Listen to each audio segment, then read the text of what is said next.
Sibingelela kubantu bakithi. Sithemba wonke umuntu uyaphila. Isihloko sokhuluma ngaso namhlanje sithi amakholwa agcwele ukudlala emasontweni. Isona sihloko sokhuluma ngaso namhlanje. Uyazi ukuthi empilweni kunezinto ezenzakalayo. Uyaye uthi uma uyibuka zibukeke ziyiqiniso kodwa uthola ukuthi uma amehlo akho mhlambe ebukhali ngendlela uthola ukuthi zombhedo. Sithe mangabe sihlala phansi sifunda incwadi le nathi incwadi yeBhayibheli lesifunda le ncwadi ngoba sasishilo ukuthi sizoyithinta izinto ezithinta inkolo ngoba inkolo iyona ethinta impilo zethu kakhulu, ikakhulukazi thina abantu abamnyama. Thina abantu abamnyama sabantu abagxile kakhulu enkolweni. Siye sithi sicebile ngoba nakhu mhlambe sifunda le ncwadi noma sikholela kuyo yonke lento ebhalwe kule ncwadi engiqeda kuyiveza ebizwa ukuthi iBhayibheli. Kodwa kunezihloko esithe masifunda sasesithola la ukuthi abantu bakithi laba bathi baye esontweni bagcwele ukudlala. Kunezinto ekumele ngabe bazenza abangazenzi.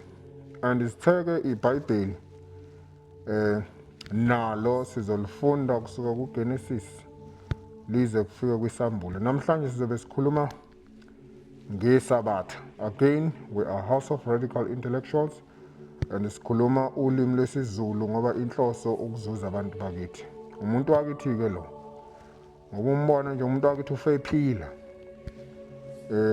Wanqanyulwa bezizwe la ikhanda ukuthi lokhu kungahlangani nala ukuze hleze umuntu into nendishi eyisidwede futhi ezweni lakhe.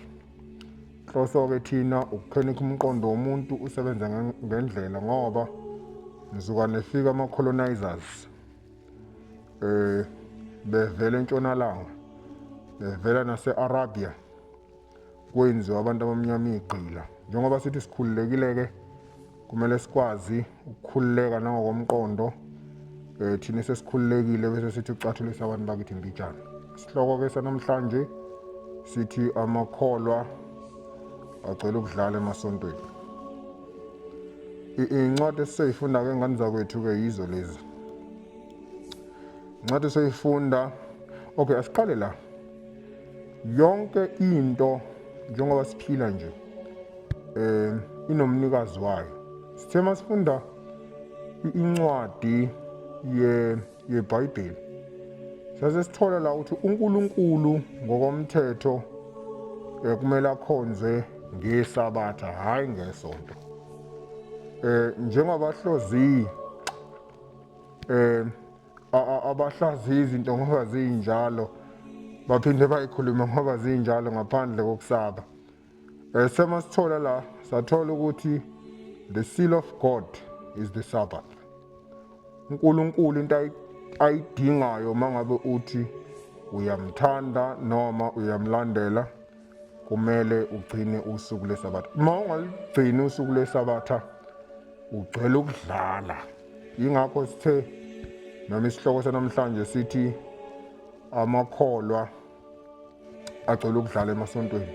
Isizathu salokho kungoba akaligcini iSabatha. Sidalwa akaligcini iSabatha. Mhlawumbe kuzozwakala kabuhlunganyana ke lokhu ngoba icishe inkolo egcina iSabatha. Khona inkolo ebizwa ngokuthi u-Seventh Day Adventist. Bese kuba khona ibandla libizwa ngokuthi lamaNazaretha njengamanje eliholwa uShembe inkosi uNyazilezu.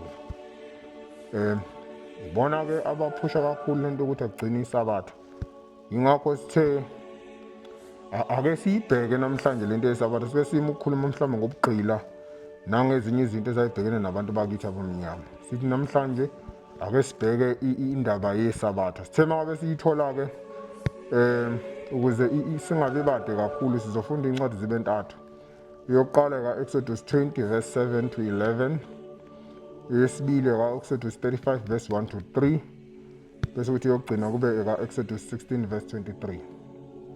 Neyifundeka kanje. um u-Exodus 20 verse 8 to 11 ufunduka kanje uthi nawe ungayichekha le ncwadi eBhayibhelini lakho kodwa sithatha siyibhale la ngoba kubalekile ukuthi mangabe sikhuluma nabantu ngoba uyabona nje isihloko esisivezile namhlanje sithi amakholwa agcwele ukudlala esontweni bazocasuka ikakhulukazi lokho abafanyana ko-pastor okuhubha noma okujaha ukuthatha imali kubantu kuzocasuka ngoba akufuni kuqhanyuke nezihloko eziqaqambayo nezovula abantu ingqondo kodwa-ke akesibili la ncwadini ka-Exodus 20 verse 8 to 11 nefundeka kanje ithi le ncwadi khumbula usuku lesabatha uligcine lube ngcwele ithi wosebenza izinsuku eziyisithupha wenze wonke umsebenzi wakho kepha usuku lesikhombisa luyisabatha likaJehova Thixo wakho ungasebenzi umsebenzi ngalo ngokuba ngeensuku eziyisithupha uJehova wenza izulu nomhlaba nolwandle nakho konke okukhona waphumula ngosuku lesikhombisa ngakho uJehova wabusisa usuku lesikhombisa walenza laba ngcwele mawufunda le ncwadi le ithi khumbula usuku lesabatha ayisho ukuthi khumbula usuku lesonto abantu bayema enkonzweni ngosuku lwesonto lolu ngesingisi ekuthiwa iSunday Sunday phela uSunday nje ubhala kanjalo kuba uSunday usuku lwelanga Sunday SUN bese kuba bani uday usuku lwelanga mangabe uthi uyesontweni on Sunday usuku uyokhonza ilanga sizazokuchaza lokho ngokulandelayo uNkulunkulu akakhonzwa ngosuku lesonto ukhonzwa ngosuku lesabatha njengoba isho incwadi ithi khumbula usuku lesabatha uligcine lube ngcwele right besithi wasebenza insuku ezibe isithupha wenze ithi kepha usuku lesikhombisa isabatha likaJehova uThixo wakho la siye sibe nokudideka ke ngoba kuye kuthiwa isabatha ligcinwa siye size nathi sikhule kushiwo njalo ingakho sithe sofunda yonke into ngoba vele sesifundile manje sikhule thina sazi ukuthi isabatha ligcinwa abantu bakaShembe kodwa uma ulufunda iBhayibheli ulisuka kuGenesis uzofika kwiSambulo asikaze silithole igama lithi Shembe noma libhala ukuthi Shembe asikaze silithole kodwa lo Shembe lo uthi noma ngithi uShembe angathi lo Shembe uShembe uthi abantu abagcina isabatha abantu bahambe beye emasontweni bethi bayokhonza uNkulunkulu kepha bengaligcini isabatha ithi incwadi thuyingcwele lencwadi ithi abantu abagcina isabatha kodwa abantu abaligcini isabatha bathi isabatha ligcinwa abantu bakaShembe akushiwo isabatha akulona lakaShembe ithi usuku lwesikhombisa luyisabatha likaJehova hayi uShembe uThixo wakho isho kanje lencwadi so amakholwa mefika esontweni aligcini isabatha yabona ithi lencwadi insuku eziyisithupha uJehova wenza izulu nomhlaba wenza nayo yonke into waphumula ngosuku lesikhombisa ngakho uJehova wabusisa usuku lesikhombisa walenza laba ngcwele laba negama lalo ekuthiwa yisabatha amakholwa ahamba esontweni aligcina isabatha agcwele ukudlala ngoba ithi lencwadi mawuye esontweni igcinela uNkulunkulu ini isabatha so amakholwa ngoba suke esontweni nje asuke egcwele ukudlala right Exodus 35 verse 1 to 3 uMose wabutha sonke isizwe saka-Israyeli wathi kubo la mazwi asho uJehova ukuba niwagcine kwasetshenzwa insuku eziyisithupha kepha lesikhombisa alube usuku olungcwele kini yisabatha lokuphumula kuJehova lowo osebenza umsebenzi ngalo akafe ningawubasi umlilo endlini zenu ngosuku lesabatha right iBhayibheli vele mothi yalifunda lalibhalelwa abantu bakwa-Israyeli abantu bakwaZulu kodwa kwafika amaNgisi namabhunu neslavery, umuntu wafakwa la wangavunyelwa ukuthi afunde. Kwakhona ama-missionary schools nama-missionary churches. Nanamhlanje sike siyibone angazi noma ibhasi noma itruck yini leya nto leya ithutha abantu bakithi abamnyama ibayisa kasizwa abantu beyoprogrenywa ngale mfishimfishi yombhedo ekwakuprogrenywa ngayo obabamkhulu bethu. Uzofika uhlale laphana ulalele lokho ozokutshelwa umfundisi, awuvumelekile ukufunda, ngeke ukuthole nje lokho, yabo. Aligcini isabatha. Nansi indaba ithi uMose wabutha sonke isizwe sakwa-Israyeli wathi, ila mazwi uJehova washo ukubani wagcina, ma uthi ufuna ukukhonza uJehova. uMose wayekhuluma direct noNkulunkulu. uNkulunkulu wayalela uMose ukuthi abantu abaphila emhlabeni nakho kumele bakugcine nazo.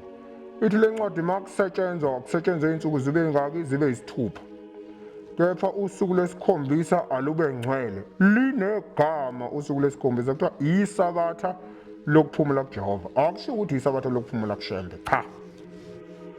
Kodwa abantu abakholwayo abakhonza on Sunday bathi isabatha ligcinwa abantu bakaShembe. Angikuboni la, kuthiwa isabatha lokuphumula kubani? kuJehova, akusho ukuthi kuShembe. Bese kuthiwa lo osebenza umsebenzi ngalo akahle, kusho kanje. Isabatha ligcinelwa uJehova, aligcinelwa uShembe.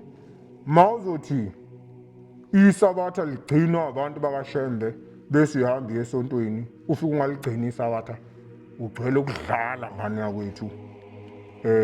Awuhlukile nalo mdlalo esasudlala siseyabantwana ekwakuthiwa umasigcozi. Okwanje uma esontweni ufike ungaligcini isabatha usuke ugcwele umasigcozi, ngoba isabatha is the seal of God, the seal of God. Isho njalo le ncwadi la, isabatha lokuphumula kuJehova.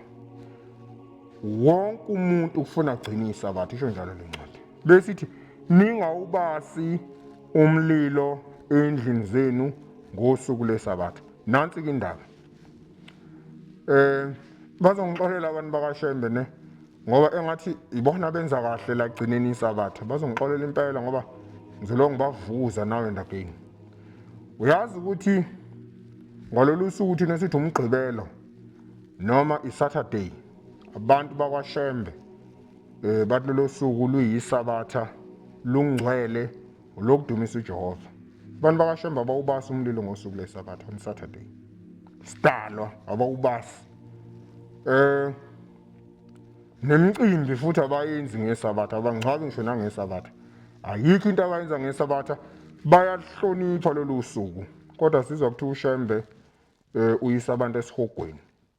Bese kuthi abantu abagcwele ukudlala abangaligcini lolu suku lesabatha nabangawugcini lo myalelo, uma begcwele ukudlala bese bethi bayezulwini. Siyobona kodwa ngomhla kuphela ukuthi koyiyoko elizayo noma kuyohlangana esigodini sosizi. Isho njalo le ncwadi, ngiqalekisa umuntu la. Ithi ningawubasi umlilo endlini zenu ngosuku lesabatha. Kodwa abantu abagcwele ukudlala bavuka bahambe beye esontweni on Sunday, bephuza itiye, bageze ngamanzi ashisayo, bapheka ukudla. Kodwa incwadi ithini? Awubaswa umlilo endlini zenu ngosuku lokudumisa uNkulunkulu. Right, linini-ke isabatha? Nansi indaba. Sifuna ukuthola ukuthi obani abenze kwethu. Nikhumbule ey'ngane zakwethu sithe thina we are house of radical intellectuals. Into siyibeka ngoba injalo. Nxa uba nenkinga cishe indaba yakho leyo, sihlangane naleyo nto leyo. As long as sikutshela iqiniso, ulazile, mission yethu ihlangane. Cishe incwadi yokugcina le. Le ncwadi eka-Exodus 16 verse 23 echazayo ukuthi isabatha linini. Insuku beyiqanjwa njenge-Monday, yabo. I-Monday mawuthi uyahlola emlandweni kuthiwa i-moon day, bese kuthiwa bani? Monday, but it's a moon day, Monday. Bese kuthi i-Sunday, it's a sun day, S-U-N day, usuku lwelanga, usuku lokukhonza ilanga. AmaRoma mawuthi uyahlola emlandweni ayekhonza ilanga, the god sun. Yingakho bathi it's Sunday thina sokukhonza ilanga. Sisazokuchaza lokho ngoba sikutholile. Uyabona nje usuku la Sunday akulona usuku lokukhonza uNkulunkulu, usuku lokukhonza ilanga. Sisazokuchaza lokho ngoba sikutholile eBhayibhelini. Bese ukuthi iMonday, Moon Day, usuku lokukhonza inyanga. Uyabona kusukela namhlanje ukubheke wonke amathempeli amaSulumane, Muslims, uzofica phezulu kunocezu lenyanga, crescent moon, bese kuba nekhwezi, yabona, inkanyezi, angithi yabona.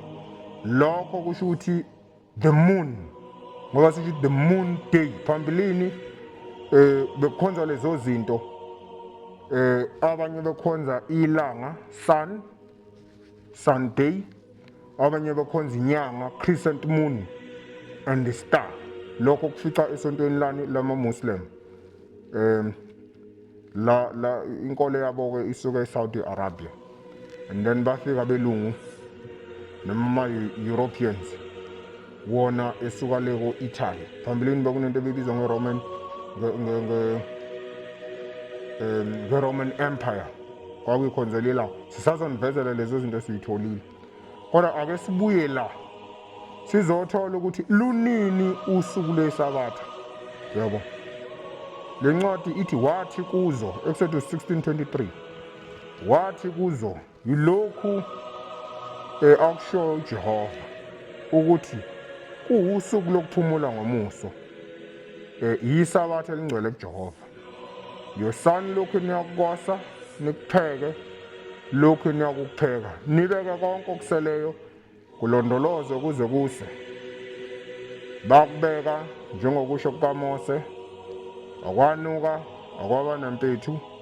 uMose wathi yidlani lokhu namhla, ngokuba namhla kuyiSabatha likaJehova. ISabatha elikaJehova, kulona elikaShembe, sidalwa. Sabatha nje likaJehova. uShembe methi abantu bagcina iSabatha ingoba nayo isithunywa sikaJehova, ngokwe-understanding yethu-ke as House of Radical Intellectuals. But mawuthi uyakhuluma nabantu bathi abantu iSabatha ligcinwa abantu bakaShembe, kodwa mawuthi uyahlola la encwadini akukho la kuthiwa khona iSabatha ligcinwe abantu bakaShembe. Kuthiwa abantu abagcina iSabatha uma bethanda uJehova. Uma ungamthanda uJehova uligcina iSabatha ugcwele ini? Ukudlala. Ingakho nisithi namhlanje noma isihloko sanamhlanje amakholwa agcwele ukudlala emasontweni ngoba aligcini iSabatha. Umthetho uthi ayenze njani? Awagcini iSabatha. Nxa uye esontweni ungaligcini iSabatha ugcwele ukudlala ngani yakwethu. Ake sithi ukuhlaziya mbijana la bese siyabaleka.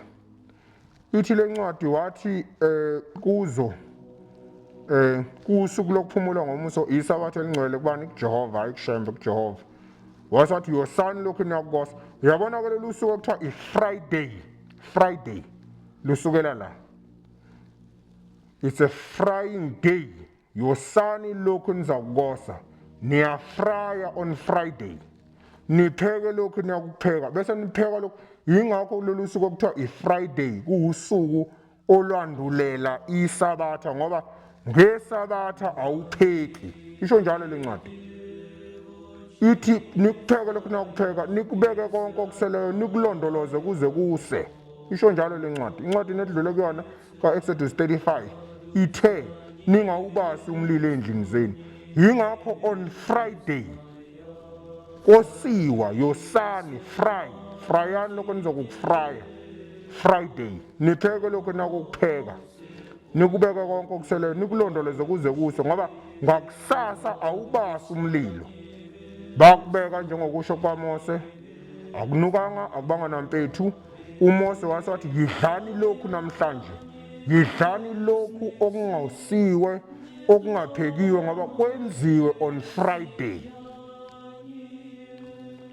Wathi kudleni ngokuba namhla kuyiSabatha likabani? likaJehova. Besifuna ukucacisa lokho namhlanje. ukuthi wonke umuntu ngisho ungahamba esontweni udlala i-organ, udanse, uthandaze ngesingisi, uphakamise izandla uthi I receive, usukuma ukhahlela ubala uzinikina ikhanda, ukhuluma izilimi, uma ungaligcini isabatha gcwele ukudlala usuke edlalela uMasigcozi ngana kwethu. Akusho thina kusho nazi incwadi besithi asinigive nje namhlanje, sinigive nje nazo lezi inganyanyana ezincane ezikhula exhumaxhumayo, I receive papa I receive.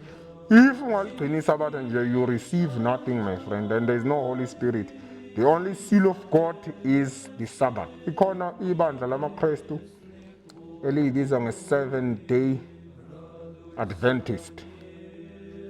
Nabo mhlawumbe bangachaza lokuthi thina sikuchaza zonke izinto thina siyithinta ngendlela ethe uqosha amambijana. Nje kuyisidalo sethu lokho nje sithinta ngendlela ethe uqosha amambijana ukuze nabantu abayiduphunga noma abayidomu basheshe beze. Ayikho into eselo siyincenga siyigqokisa la. Izinto ufuna siyikhuluma ngoba zinjalo. Siyabonga kakhulu ke ngethuba nisitsheleke lona namhlanje. We are House of Radical Intellectuals. Siyindlu ke thina ekhuluma amaqiniso ngoba enjalo. Ukuthi ayahaya, ukuthi ayahadlazela, ukuthi ayacasula, besingenamsebenzi nayo lento le. As long as abantu belazile iqiniso, nakho ke nje la sime khona. Ayikho into esingayifundi njengoba sishilo ingane zakwethu. Ukuthi uma uthi ugcwele ukudlala sokutshela straight ukuthi ugcwele ukudlala. Ngayiqhubekela noMasigcozi wakho. Ziningi ke incwadi esisazoyithinta, sayikhuluma lento before. Ukuthi sizoyibheka indaba kaShembe noMnazaretha ukuthi yonke lento uthi uShembe athi abantu abayenze ngabe yikho yini. Kodwa masiyibheka sizokwenza njani? Sizohlola imibhalo. Masithola ukuthi uShembe usho kuyikho bese sikuvezela abantu. Masithola futhi abantu bagcwele ukudlala sibatshela abantu ukuthi bagcwele ukudlala. Right? Mangabe ukuthanda lokho esikwenzayo uyasubscribe kule channel, uyashare, uyayilike ivideo, siyakhula bafethu. Siba njani? Siba grand. Namatina mizisano zato. uNkulunkulu ke uyabathanda abagcinisa abatha ingane zakwethu. Ligcineke nawe kanye nabendlu yakho bonke. Siyabonga, inkosi inibusise nonke. Amen.